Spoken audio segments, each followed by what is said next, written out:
요한복음 강의 24번째 시간으로 예수가 하나님의 아들임을 증명함이라는 제목으로 우리 하나님 말씀 함께 나누도록 하겠습니다.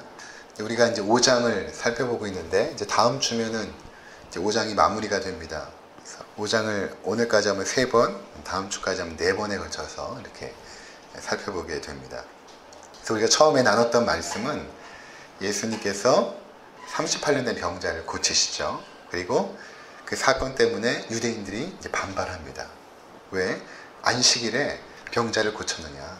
그리고 또 그 고친 병자에게는 네가 왜 안식일에 짐을 들고 이동하였느냐. 이런 것들 때문에 이제 시비를 하지 않습니까? 그리고 나서 예수님께서 그 유대인들을 향하여서 이제 말씀을 하십니다. 내가 곧 하나님의 아들이고 하나님께서 일하시기 때문에 나도 일한다. 이러한 이제 말씀을 하십니다. 그러니까 이제 유대인들이 도대체 네가 하나님의 아들이라는 증거가 무엇일까라는 아마 의문을 가졌을 것입니다. 예수님께서 자신이 하나님의 아들이라고 이야기를 하고 또 그렇게 행동을 하니까 아마 유대인들이 그런 의문을 가졌을 것입니다. 그래서 예수님께서 이제 그들에게 예수님이 하나님의 아들이라는 그 증명을 이제 해나가십니다. 이게 이제 상당히 오늘 중요한 내용인데, 예수님은 증명이 필요한 분이 아니세요. 예수님께서는 하나님의 아들이십니다. 너무나 확고하게 하나님의 아들이시기 때문에 굳이 자신을 증명하지 않아도 되시는 분이신데, 예수님께서 4가지로 자신이 하나님의 아들이라는 사실을 이제 차근차근 증명해 나가세요. 우리가 이것을 통해서 한 가지 이제 배워야 될 것이 있습니다. 그것은 무엇인가 하면 기독교의 그 성격 가운데 어떤 것이 있냐면, 기독교는 굉장히 설득하고 또 차근차근 설명하여서 이해시키는 그러한 종교라는 것입니다. 이것을 잘 이해할 필요가 있습니다. 간혹 가다가 무조건 믿어라 또는 덮어놓고 믿어라 이러한 사람들이 있죠. 근데 기독교는 그런 종교가 아니에요. 우리가 설명하지 못하면 무조건 믿어 이렇게 이야기하는데 그렇지 않습니다. 기독교는 차근차근 설명하여서 설득하고 이해하고 그 이해한 사람들이 자신의 신앙을 고백하는 과정을 통하여서 기독교가 전파되거든요. 제가 이제 어저께 입양 가족 모임에 갔어요. 그런데 이제 지난번에는 5가정이 모였는데 10가정이 이제 많이 모였습니다. 10가정이 이제 모여가지고 있는데 목사님들이 많이 계세요. 저까지 하면 3분이 계시고 전도사님이 1분 계시고 이렇게 계신데, 거기 이제 리더의 목사님이 우리 여기 그리스도인들이 많이 있으니까 90% 이상이니까 우리 예배를 드리고 이 모임을 시작합시다 이렇게 한 거예요. 예배를 드렸습니다. 20분 정도 예배를 드리고 또 식사할 때도 우리 기도하고 식사를 하십시다 이렇게 했어요. 그런데 그 자리에 예수님을 믿지 않는 가정이 있었어요. 2가정 정도 있어요. 제가 거기서 어떤 생각을 했냐면, 그렇게 하면 안 된다라는 생각을 했어요. 만약에 거꾸로 한번 생각해 보세요. 제가 그리스도인인데 어떤 모임에 가는데 대부분의 사람들이 불교인들이에요. 근데 불교인들이 여기 대부분의 사람들이 불교인이니까 우리가 불교 예식을 하고 나서 이 모임을 가집시다 라고 한다면 제 마음이 어떻겠습니까? 그 한 가족 또는 2가족을 위해서라도 예배를 드려서는 안 되는 거예요. 이건 무엇인가 하면, 기독교라는 것은 무모하지 않습니다. 그리고 권위적이어서는 안 돼요. 무조건 시키고 무조건 해라 이런 건 기독교가 아니에요. 예수님께서 자신을 대항하는 유대인들을 향하여서 어떤 권능을 베풀 수도 있고 하늘에서 큰 음성이 들리게 하여서 그들로 하여금 예수님을 믿도록 할 수도 있었어요. 근데 예수님께서 어떻게 하시냐면, 자신이 하나님의 아들됨에 대해서 아주 차근차근 자세하게 설명을 해나갔어요. 그들이 막 대항이 없는데도 불구하고.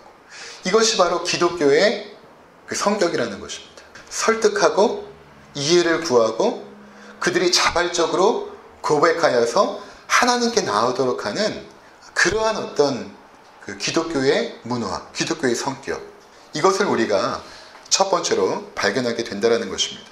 그러니까 무조건 믿어라 또는 덮어놓고 믿어라, 이것은 무모하고 아주 외골수적인 신앙인 것입니다. 기독교 신앙은 확고한 진리의 터 위에 세워져 있죠. 그래서 그 진리라는 것은 변함이 없죠. 변함이 없어야 진리가 됩니다. 또 진리라는 것은 문화와 상황이 상관없이 동일해야 되거든요. 기독교 진리가 그렇습니다. 기독교의 복음은 문화와 또는 시대에 상관없이 늘 동일했습니다. 이게 진리예요. 그래서 이 보편타당한 진리를 우리가 사람들에게 소개할 때는 차근차근 설명해야 되는 것입니다. 무조건 믿어. 내가 선포했으니까 넌 믿어야 돼. 너 왜 안 믿어? 그것이 아니라 설명해야 되고 이해를 구해야 되는 것입니다. 그래서 예수님 자신이 하나님의 아들이라는 사실을 증명하셨다는 것은 기독교가 권위적이며 일방적인 것이 아니라 설명하고 납득시키는 것임을 우리 가운데 보여주는 것입니다. 그래서 예수님께서 38년의 병자를 고친 후에 내가 하나님의 아들이라고 하셨죠. 그리고 그것에 대해서 이제 증명을 하십니다. 자, 왜 예수님께서 이러한 과정을 거칠까요? 왜 설명을 하고 왜 증명을 하고 하는 과정을 거칠까요? 그냥 놀라운 이적을 일으키고 하나님의 권능을 보여주고 너희가 나를 따르라 할 수도 있지만 왜 이렇게 예수님께서 우리 가운데 설명하시고 이해시키는 과정을 거칠까요? 그것은 우리의 신앙이라는 것이 설득되어지고 이해되어지고 그것을 우리말로 고백할 때에 그 신앙이 건강한 신앙이기 때문입니다. 만약 그렇지 않고 어떤 사람이 신앙이 있다고 하는데 그 사람이 대부분 하는 이야기가 어떤 것이냐면 나는 신비적인 체험을 했습니다. 나는 꿈에 이런 꿈을 꿨고 나는 이러한 병에서 고침을 받았고 나는 방언을 할 줄 알고 나는 병고침의 은사도 있고 이런 어떤 신비적인 이야기만 한다면 그 신앙은 결코 건강한 신앙이 될 수가 없어요. 건강한 신앙이라는 것은 내가 이해하고 내가 설득당한 그 기독교의 진리를 차근차근 나의 말로 고백할 수 있어야 됩니다. 제가 만약에 철환이에게 철환아 너가 믿는 것이 무엇이니? 하고 질문했을 때 또는 철환이가 친구들을 만날 거 아니에요. 믿음이 없는 친구들을 만날 거 아니에요. 그 친구들이 철환아 네가 기독교에서 믿는 것이 도대체 무엇이니? 라고 물어봤을 때 철환이가 그것에 대해서 자세하게 설명할 수 있어야 됩니다.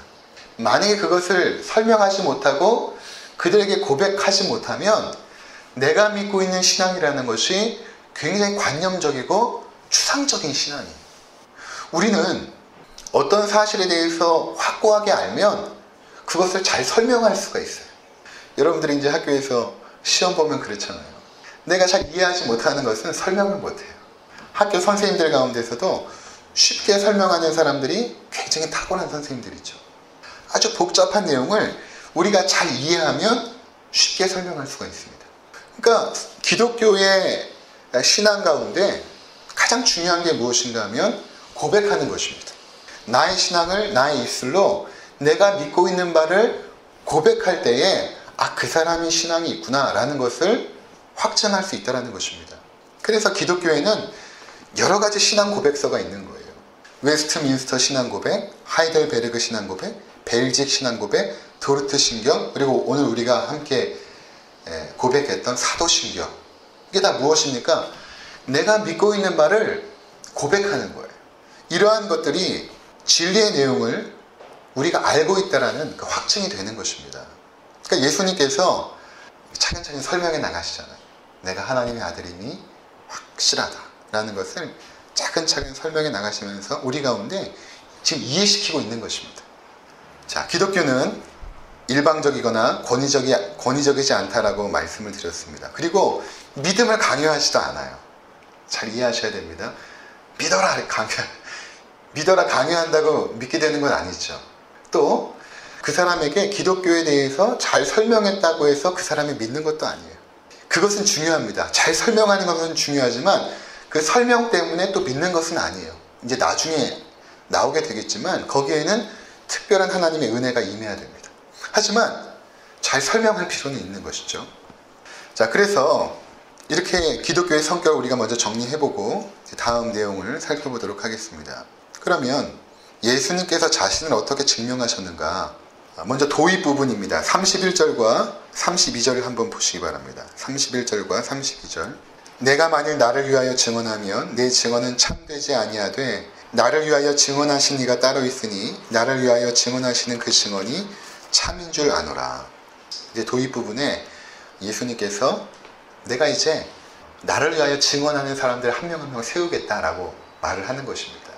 그 당시에 이제 구약의 율법에 따라서 어떤 일이 사실임을 증언하기 위해서는 두세 사람의 증인이 필요했거든요. 예수님께서는 자신을 증거해도 그것이 확실하지만 너희들이 알고 있는 바 두세 사람의 증인이 필요하다라고 너희가 알고 있기 때문에 내가 굳이 증인들을 소환하여서 너희에게 나의 증거를 하도록 그렇게 하겠다라고 말하고 있는 것입니다. 우리가 법정 드라마 같은 거 보면 이제 검사가 있고 변호사가 있고 판사가 있고 이제 그때 이제 검사나 변호사가 증인들을 한 사람 한 사람 세우잖아요. 증인 앞으로 오십시오 하면 이제 증인이 선서하고 이제 한 사람 한 가지 물어보면 이제 증거를 대지 않습니까? 마치 예수님께서 심판대석에서 증인을 한 사람 한 사람씩 세우는 듯한 그런 모습을 보여주고 있습니다. 그래서 첫 번째 그 증인석에 오른 사람이 누군가 하면 바로 세례 요한입니다. 그래서 33절과 34절을 함께 보겠습니다. 우리 함께 읽겠습니다. 시작.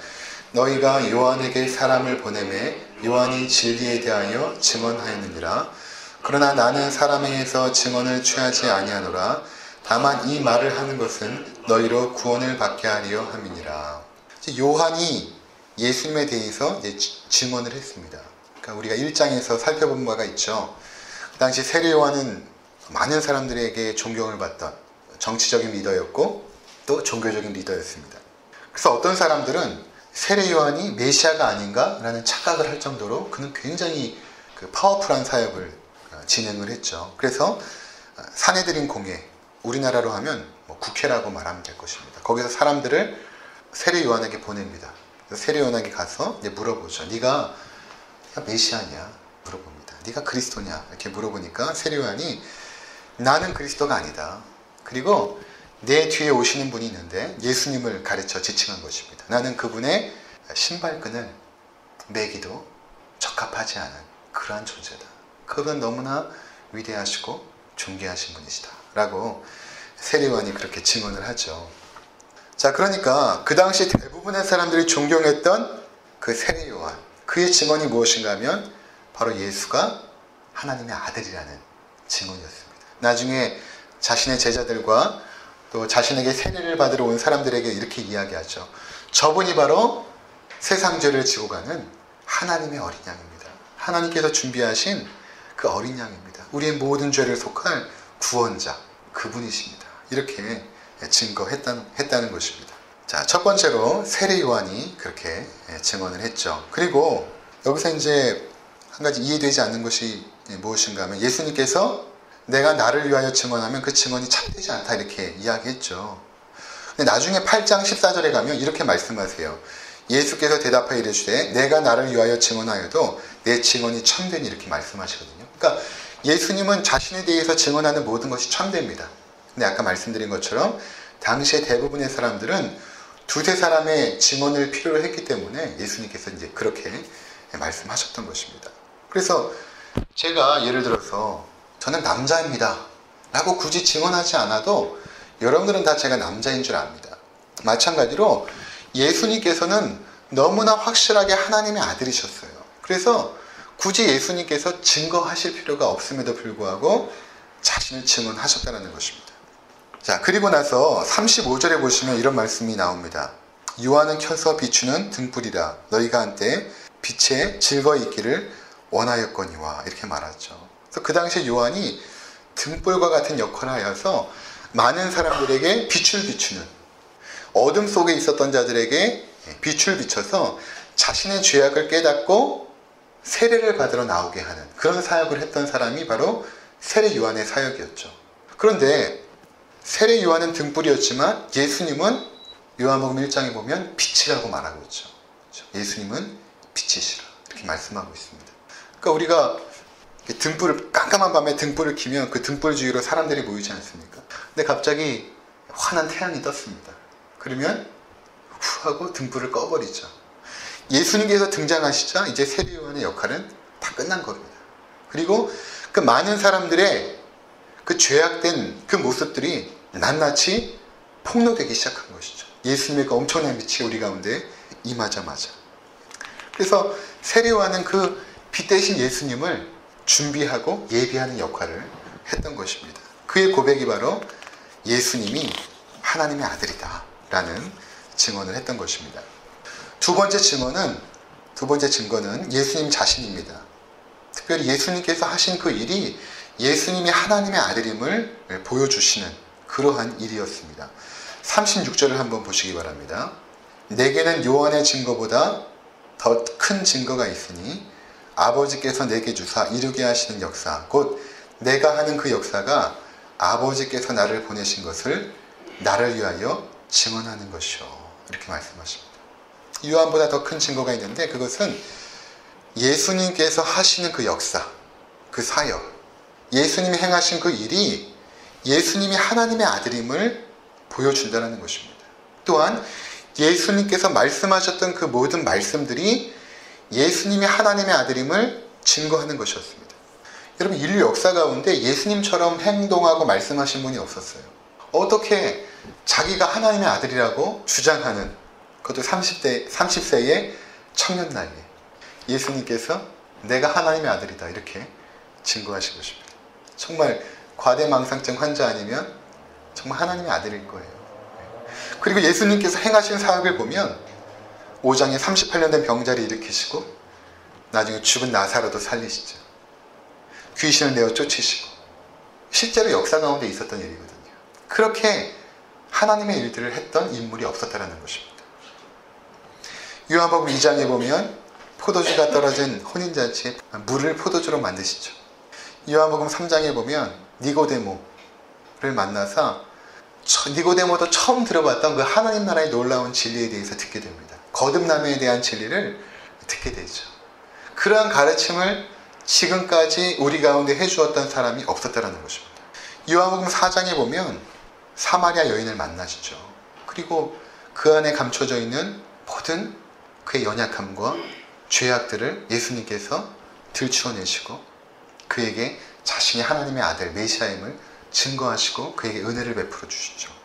이러한 긍휼의 모습, 자비의 모습, 그러니까 예수님의 이러한 모든 모습들과 그분의 말씀들은 하나님의 아들임을 나타내는 증거라는 것입니다. 세 번째 증거는 무엇인가 하면 하나님께서 예수가 하나님의 아들임을 증거하십니다.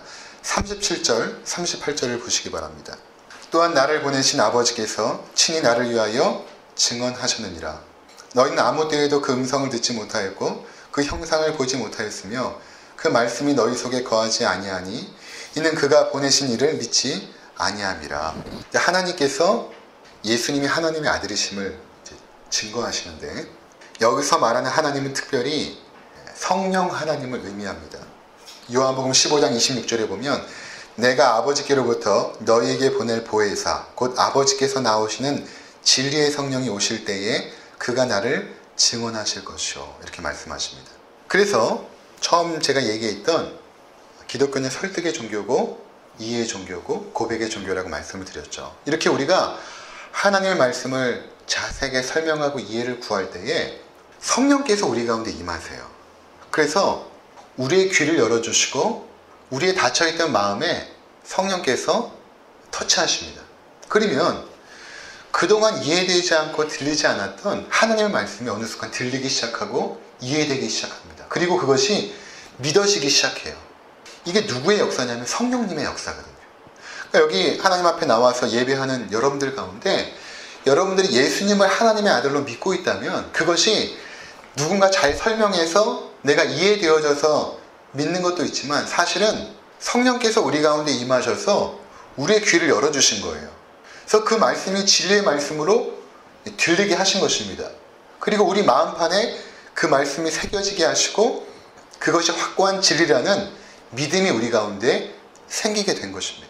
그래서 이렇게 믿음의 과정 가운데 성령 하나님께서 증언하시고 역사하사 우리가 믿음을 갖게 된 거라는 것입니다. 굉장히 중요한 것이죠. 그러니까 아무리 기독교를 잘 설명해도 사람들이 믿지 않아요. 그것은 성령께서 그 가운데 임하지 않았기 때문에. 근데 우리들은 성령께서 임한 거예요. 이미 우리 가운데 임하신 것입니다. 우리 안에 내주하세요. 그래서 하나님의 말씀을 들을 때에 그 말씀이 진리의 말씀으로 우리 가운데 다가온다는 것입니다. 자, 네 번째 증거는 성경입니다. 자, 우리가 39절부터 함께 보겠습니다. 우리 다 같이 한번 39절 읽어볼까요? 시작. 너희가 성경에서 영생을 얻는 줄 생각하고 성경을 연구하거니와 이 성경이 곧 내게 대하여 증언하는 것이니라. 그렇죠. 성경이 예수님이 하나님의 아들임을 증거합니다. 구약 성경 전체는 예수님을 증거해요. 이 당시에 성경은 구약 성경밖에 없었어요. 예수님께서 이 말씀을 하실 때. 신약 성경은 나중에 초대교회 때 이제 만들어지죠. 사도들이 쓴 예수님에 대한 증거들을 모아서 신약 성경으로 이제 모아지고, 그 당시에 예수님 당시에는 구약 성경만 있었는데 구약 성경 전체가 예수님을 증언하고 있다는 것입니다. 어떻게 구약 성경 예수님을 증언할까? 구약 성경 구절 구절마다 예수님에 대해서 다 말씀하고 있지는 않아요. 그렇지만 구약 성경 전체는 예수님을 모형하고 예표하고 있습니다. 좀 어려운 말이지만 예를 들어서 우리가 창세기 22장 사건을 보았죠. 아브라함이 이삭을 번제로 드린 사건. 우리 이것을 생각할 때에 일반적으로는 아브라함이 하나님의 시험에 합격하여서 축복을 받은 이야기.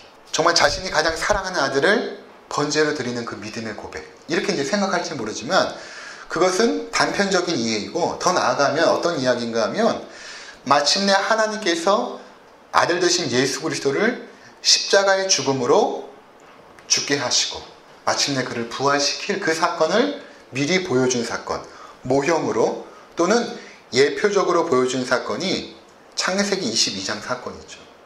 다윗과 골리앗이 싸우지 않습니까? 그것은 어떤 다윗의 어떤 믿음을 보여준 사건이지만 또 한편에서는 이 사단의 이 군사들과 하나님의 군사들의 싸움이에요.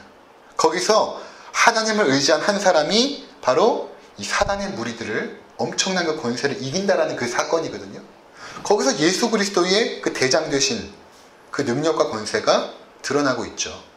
성막의 이야기들 또는 제사법들, 이 모든 것들도 마찬가지로 예수님을 드러내고 있습니다.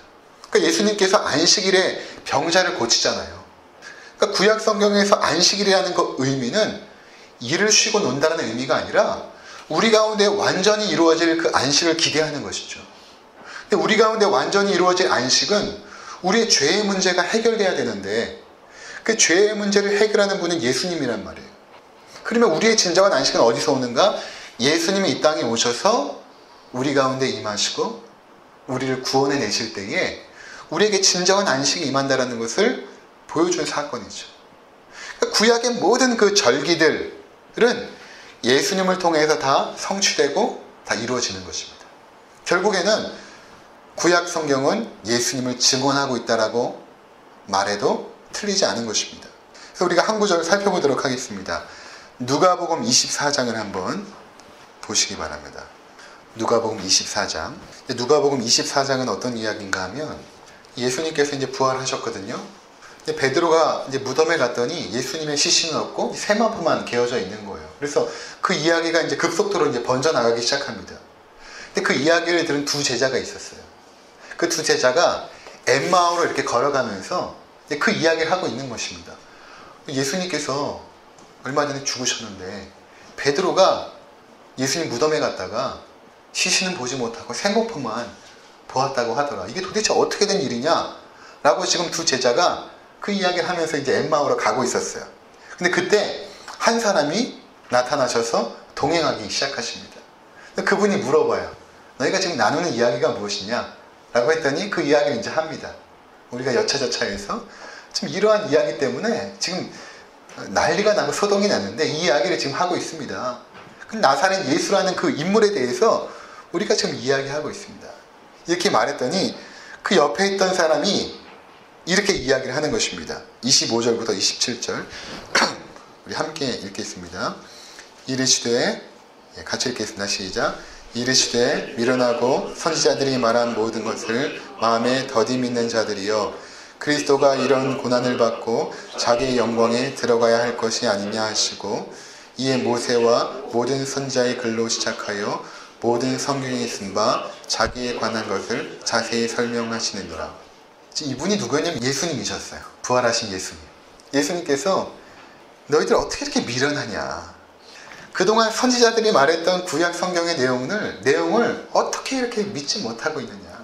그러면서 27절에 이렇게 말씀하시죠. 모세와 모든 선지자의 글로 시작하여 모든 성경에 쓴 바, 구약 성경을 말하는 거예요. 모든 성경에 쓴 바 자기에 관한 것을 자세히 설명하시니라.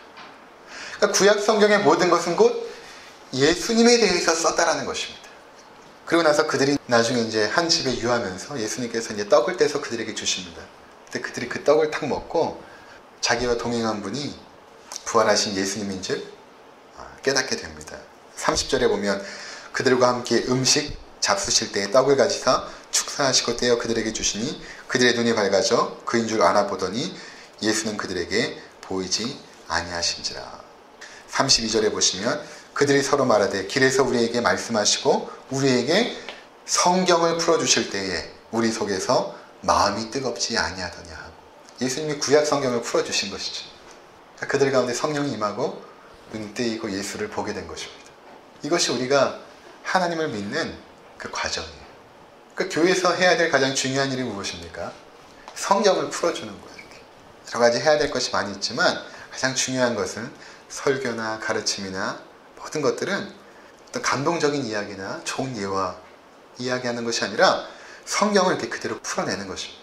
성경을 풀어줄 때에 성령께서 그 마음 가운데 터치하시고 역사하시면 그 마음이 뜨거워지는 거예요. 그리고 예수를 보게 되는 것입니다. 이분이 예수님이구나 보게 되는 것입니다. 예수님께서 이렇게 하실 수도 있잖아요. 그들에게 못자국난 손을 보여주시고 참자국난 옆구리를 보여주시면서 내가 부활한 그리스도다 이렇게 말해도 그들이 믿겠죠. 그렇게 하지 않으셨다는 것입니다. 성경을 풀어주셨다는 것입니다. 자, 그래서 우리는 예수님을 더욱더 확고하게 믿기 위해서 성경을 읽어야 돼요. 그리고 성경을 공부해야 됩니다. 단지 주일날 설교를 듣는 것만으로는 부족합니다. 우리가 매일마다 묵상하고 하나님 말씀을 연구하고 공부하고 이런 일들이 굉장히 필요한 것입니다. 그럴 때 우리가 예수님을 보게 되는 거예요. 그리고 그분을 더 깊이 있게 경배하게 되는 것입니다. 그렇지 않고 우리가 하나님을 예배하고 경배하는 것은 그냥 감정적인 예배 또는 자기 중심적인 예배가 될 수밖에 없어요.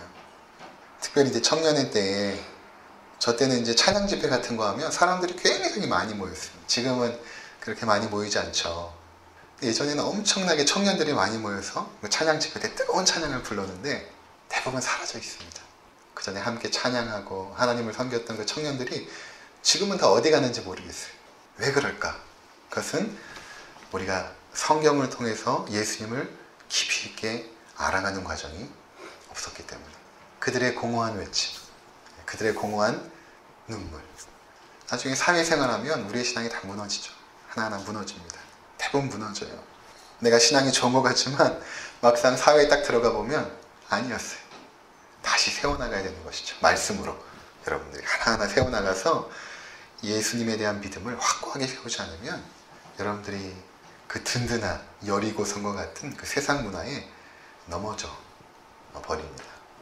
자, 이렇게 예수님께서 4가지 증거를 통해서 예수님이 하나님의 아들임을 증거했습니다. 그런데 예수님께서 이렇게 증언하셨는데도 불구하고 사람들이 예수님을 믿지 않죠. 왜 그럴까? 왜 사람들은 예수님께로 나오지 않을까?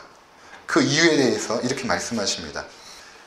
요한복음 5장으로 다시 돌아가셔서 5장 40절에서 44절 우리 함께 읽겠습니다. 시작. 그러나 너희가 영생을 얻기 위하여 내게 오기를 원하지 아니하는도다. 나는 사람에게서 영광을 취하지 아니하노라. 다만 하나님을 사랑하는 것이 너희 속에 없음을 알아노라. 나는 내 아버지의 이름으로 왔음에 너희가 영접하지 아니하나 만일 다른 사람이 자기 이름으로 오면 영접하리라. 너희가 서로 영광을 취하고 유일하신 하나님께로부터 오는 영광은 구하지 아니하니 어찌 나를 믿을 수 있느냐. 우리가 믿지 않는 가장 중요한 이유는 2가지입니다. 하나는 42절에 하나님을 사랑하지 않아요. 그리고 2번째는 44절에 우리는 하나님의 영광을 추구하지 않고 우리 자신의 영광을 추구합니다. 그래서 예수님을 믿지 않는 것입니다. 우리가 예수님을 믿는다는 것에 대해서 진지하게 고민해 볼 필요가 있는데, 그것은 무엇인가 하면 나를 사랑하던 삶에서 하나님을 사랑하는 삶으로 전환하는 것입니다. 그리고 나의 영광을 구하던 삶에서 하나님의 영광을 구하는 삶으로 완전히 돌이키는 거예요. 그래서 회개라는 것이 내가 과거의 죄를 후회하면서 눈물 짓고 후회하는 것이 회개가 아니에요. 회개는 메타노이아죠. 원어로 하면 방향을 바꿨다는 의미입니다. 나를 사랑하고 내 삶의 목적과 내 삶의 영광, 내가 원하는 것을 얻기 위해서 살아갔던 이런 삶에서 하나님의 영광을 구하는 삶으로 방향을 완전히 바꾸는 거. 이것이 이제 메타노이아, 회개거든요. 그런데 우리가 하나님께로 나가지 않은 이유는 이런 삶을 그냥 계속 살고 싶은 거예요. 나를 위해서 계속 살고 싶은 것입니다. 내 영광을 추구하면서 그냥 살고 싶은 것입니다. 나의 유익과 욕망을 채워나가면서 살고 싶어하는 것이 우리 인간의 죄악된 본성. 그래서 일로 가고 싶지 않으니까 믿지 않는 거예요. 예수님의 삶을 보면 철저하게 하나님의 영광을 구하죠. 어떤 삶을 사셨습니까? 예수님은 자기의 영광이 침해당하는 것에 대해서 참고 인내하십니다. 침뱉음을 당하고 따귀를 때리고 조롱하는 사람들 앞에서도 예수님은 침묵하시죠. 나중에는 십자가에 못 박혀 죽어 있는데 다 죽어가는 예수님을 향해서 병사들이 네가 진짜 하나님의 아들이면 한번 내려와 봐라 그렇게 조롱하는데도 예수님께서 저들의 죄를 용서하옵소서. 저들이 하는 것을 알지 못합니다. 용서하시거든요. 근데 예수님께서 하나님의 영광을 침해하는 것에 대해서는 굉장히 분노하세요. 요한복음 2장에 보면 성전에 들어가셨는데 장사하는 사람들이 있는 거예요. 예수님께서 분노하셔서 채찍을 들고 그 사람들 내어 쫓으시면서 내 아버지의 집을 장사하는 소굴로, 강도의 굴로 만들지 마라. 굉장히 분노하시죠. 하나님의 영광만을 위하여 살아가는 사람의 모습입니다. 내 유익이 조금 다치고 내가 좀 손해보고 그런 것에 대해서는 관대하고 용서할 수 있지만 하나님의 영광 앞에서는 거룩한 분노를 낼 수 있는 그런 사람들. 그것이 바로 예수님을 믿는 사람들이에요. 그러니까 예수를 믿는다는 것은 하나님 앞에서 나를 완전히 포기하는 것입니다. 그리고 하나님의 말씀과 뜻대로만 살겠다라고 고백하며 사랑하는 것. 그것이 예수님을 믿는다라는 고백인 것입니다. 갈라디아서 2장 20절의 고백처럼 내가 그리스도와 함께 십자가에 못 박혔느니 그런즉 이제는 내가 사는 것이 아니요 오직 내 안에 그리스도께서 사시는 것이라. 이제 내가 육체 가운데 사는 것은 나를 사랑하사 나를 위하여 자기 자신을 버리신 하나님의 아들을 믿는 믿음 안에서 사는 것이라. 그러니까 우리가 지금 이러한 삶을 지금 살고 있는 것입니다. 그리고 살아내야 돼요. 하나님의 영광만을 추구하는 삶. 내 삶의 방향과 목적이 하나님의 영광에 맞추어져 있어야 돼요. 거기에는 나의 유익이나 기쁨을 구하는 것이 하나도 없습니다. 근데 중요한 사실은 무엇인가 하면 내가 나의 유익과 기쁨을 위해서 살아가면 살아갈수록 찾아오는 것이 무엇인가 하면 허무함이고 공허함이에요. 그것이 이루어질 것 같죠? 내가 정말 높은 위치에 올라가고 돈도 많이 벌고 외모도 예뻐지고 높은 위치에 올라가서 사람들이 나에게 인사하고 그러면 굉장히 행복할 것 같은데 더 공허해지고 허무해져요. 그런데 놀라운 것은 내가 하나님의 영광과 하나님의 목적대로 살기로 결단하고 살아가는데 손해보기도 하고 내가 마땅히 누릴 권리를 포기해야 되기도 하고 그런데 이상하게 내 안에 기쁨이 있고 만족함이 찾아옵니다. 그것은 왜 그러냐면 우리가 그러한 목적으로 창조됐기 때문에 그렇습니다. 우리가 하나님이 창조한 목적대로 살아낼 때에 만족하고 행복할 수 있거든요. 하나님의 목적이 바로 하나님의 영광을 위하여 살도록 목적했기 때문에 그렇게 살아가면 우리 삶에 만족함과 행복이 찾아온다는 것입니다. 그리고 그때 비로소 우리의 삶에 안식이 찾아오는 것입니다. 요한복음 5장은 특별히 안식에 대한 그 주제를 다루고 있죠. 너희들이 과연 이 땅에 살아가면서 한 번이라도 염려 없이 근심 없이 고민 없이 평안해 본 적이 있느냐? 너희의 노력과 힘으로 과연 그 안식을 누려본 적이 있느냐? 없죠. 예수님께서 찾아오시고 그 안식일 날 38년 된 병자를 일으켜 세우시죠. 그것이 바로 예수 그리스도를 통하여 우리 가운데 임한다라는 것입니다. 그때 우리는 예수님을 위하여, 하나님의 영광을 위하여 우리의 삶을 다 드려야 돼. 그럼 하나님께서 우리의 삶을 붙잡고 이끌어 가십니다. 그래서 수고하고 무거운 짐진 자들이 다 주님 앞에 짐을 내려놓고 안식하고 쉼을 얻는, 그것이 바로 우리 기독교의 아주 중요한 진리의 내용인 것입니다. 아무쪼록 그러한 삶을 살아내시는